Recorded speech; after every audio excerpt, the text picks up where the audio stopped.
Okay, so we are right now in the room where the heart of the clock is located. The clock movement. The clock movement. Yeah. And David Cotton is going to give start in coordination with Jennifer. Yes, energize the pendulum. And we're going to be witnessing this historical moment.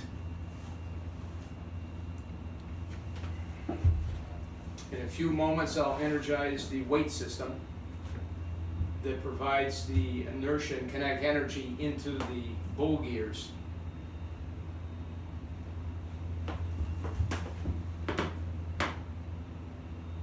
Yeah, the clock movement has been thoroughly checked over today and lubricated. All systems are ready to energize, and once it starts, the gear sails, the brakes will start to activate, and the gearing will start to transmit motion from here up into the transmission room where the clock faces are.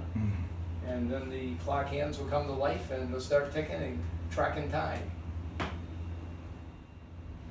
3.5 minutes.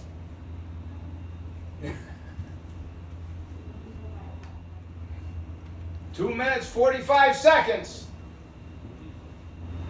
The main lighting for the backlights is controlled in the pendulum room. And Jennifer will take and throw the switch for the backlights.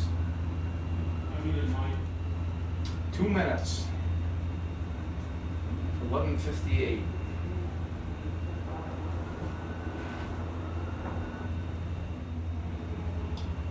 "30 seconds to starting the pendulum. Starting the pendulum.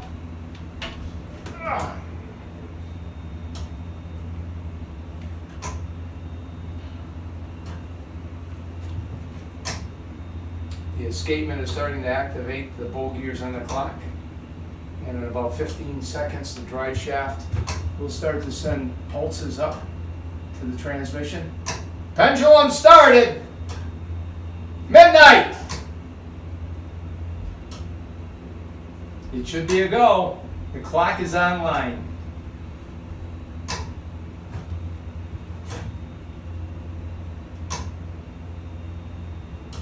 Just like it was 143 years ago.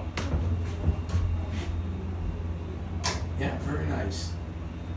You can see the very delicate movement of the main output shaft.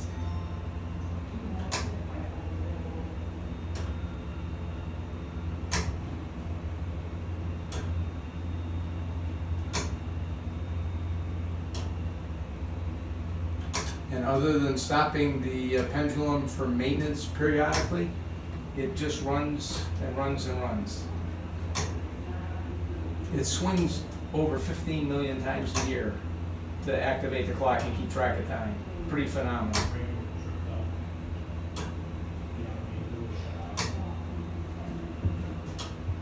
Oh, we can take a run upstairs, or? Oh yeah. Yeah. So we are heading up We'll go to the belfry. so we can take a look at the clock faces. Yes.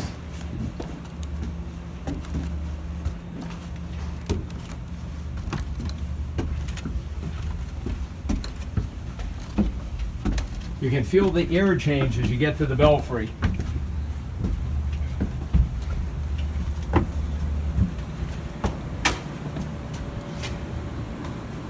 And the bats are flying. They love being in the belfry for some reason. Can you see Well, it them? is fresh. The temperature here changed dramatically. Oh, isn't it amazing the air difference? Yes. Yeah. And the mosquitoes come inside, so the bats fly in through the smallest holes, and then they fly and eat the mosquitoes all night long. One night there was lightning outside and it was reflecting inside, and the bats were all over. It must have driven the mosquitoes inside. There must have been 24 of them in here with me. I was up working on the catwalk, and the bats were all around. The lightning was bouncing off the walls. It was amazing. You could feel the ionization of the air. Mm-hmm.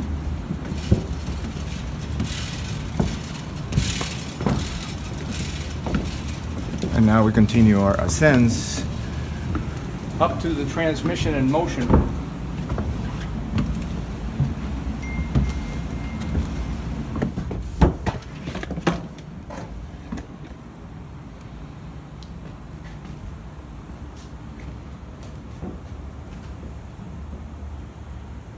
Yeah, everything's moving fine. And here we are in the room where all the 4 o'clock faces are already on, displaying the time.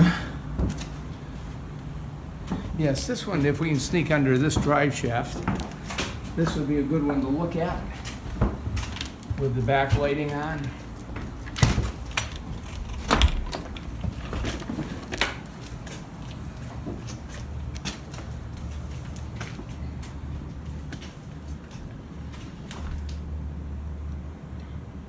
Fully operational Yeah, 100%. clock face. Yeah, and the milk glass is beautiful with the lights. This one is the west side. Let's see.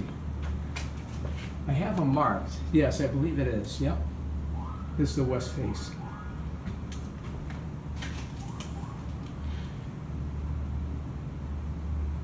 And for the first time, and how long is the time being displayed now accurately? 30 years. 30 years. Yeah. How do you feel after this Oh, accomplishment? This is history in the making. It's wonderful. It's nice to see a part of Holyoke's heritage coming back to life.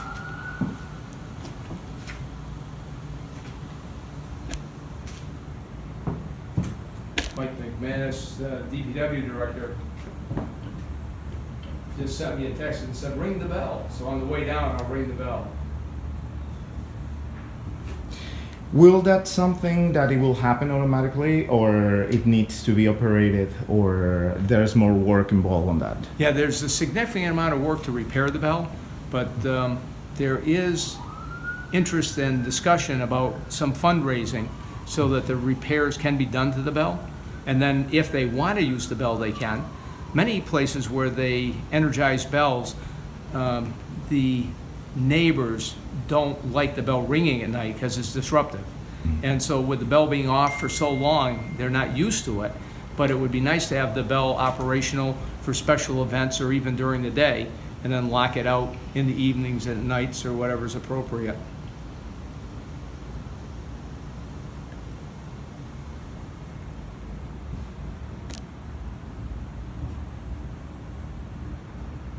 So I'm going to run down and ring the bell. Yes. So that everybody can hear Let's it. see that. So now we are coming down, and in a moment we will be listening to the bell in the Holyoke City Hall Tower, waking up, announcing the beginning of Independence Day of 2018. What a significant moment. Yeah, it's wonderful.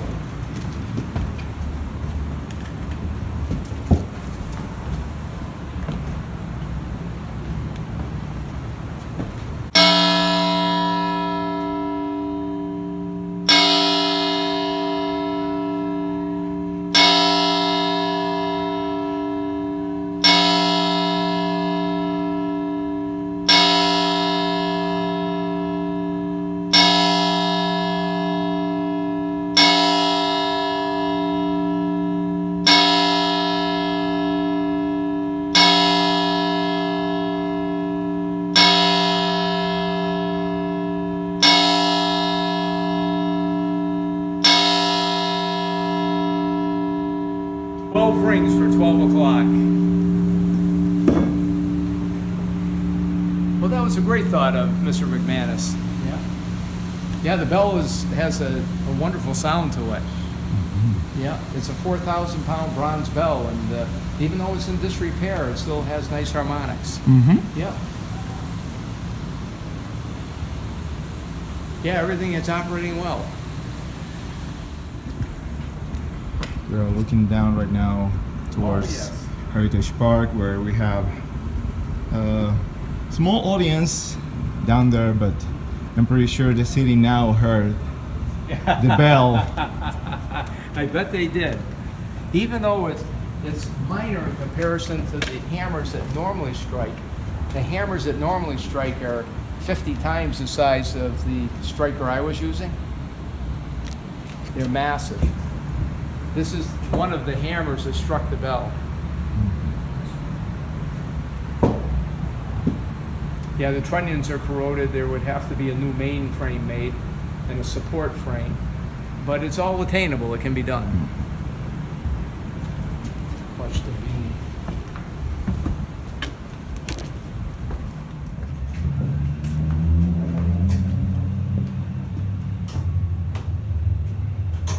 Yeah, the pendulum's right on time. And the air sail governor is working fine. The escapement's okay. Gears are advancing correctly.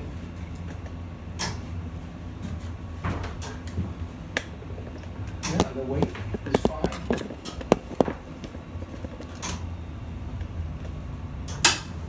Yeah, we're in good shape.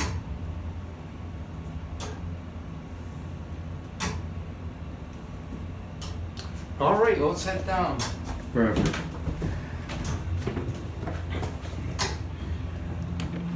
Well, so this is the moment of celebration Yes. and pride. And David, thank you so much for allowing us to be part of this historical moment. Oh, you're welcome. And Yeah. thank you for all this work. This is huge. This is so meaningful, so important, and for people living here for so long, it will be a nice way to get back, to look up to the clock for new generations and newcomers in the city to enjoy it.